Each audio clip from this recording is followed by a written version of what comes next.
నకిలీ విత్తనాలను అంటగట్టి సొమ్ము చేసుకుంటున్న కల్తీగాళ్లను రామగుండం టాస్క్ ఫోర్స్ పోలీసులు అరెస్టు చేశారు.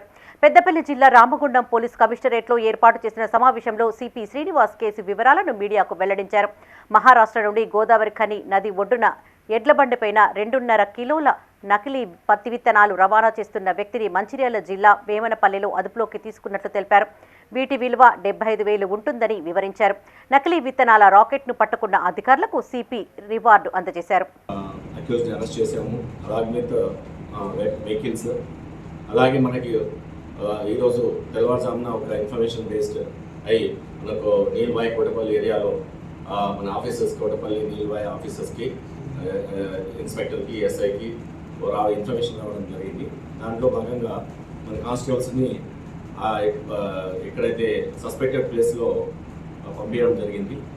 అలా పంపించినప్పుడు ఒక బండి ఇక్కడ ఈ మహారాష్ట్ర నుంచి గోదావరి దాటుతూ కనిపించింది.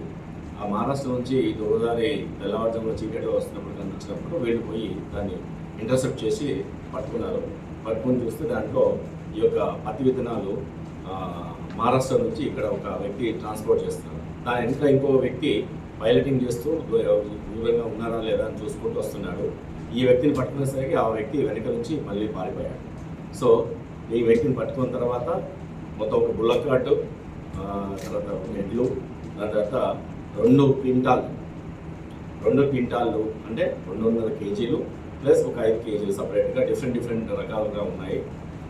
ఇవి ఖచ్చితంగా స్పూరియస్ సీడ్స్ అని ఎందుకు నిర్ధారిస్తున్నాం? అపారెంట్గా బై ఫేస్లోనే ఎందుకు నిర్ధారిస్తామంటే ఏదైనా seeds company based, company approved seeds అయితే ఒక ప్యాకింగ్ ఉంటుంది, ఒక కంపెనీ యొక్క మోనోగ్రామ్ ఉంటుంది, వాటి యొక్క లేబుల్ ఉంటుంది, దానికి సర్టిఫికేషన్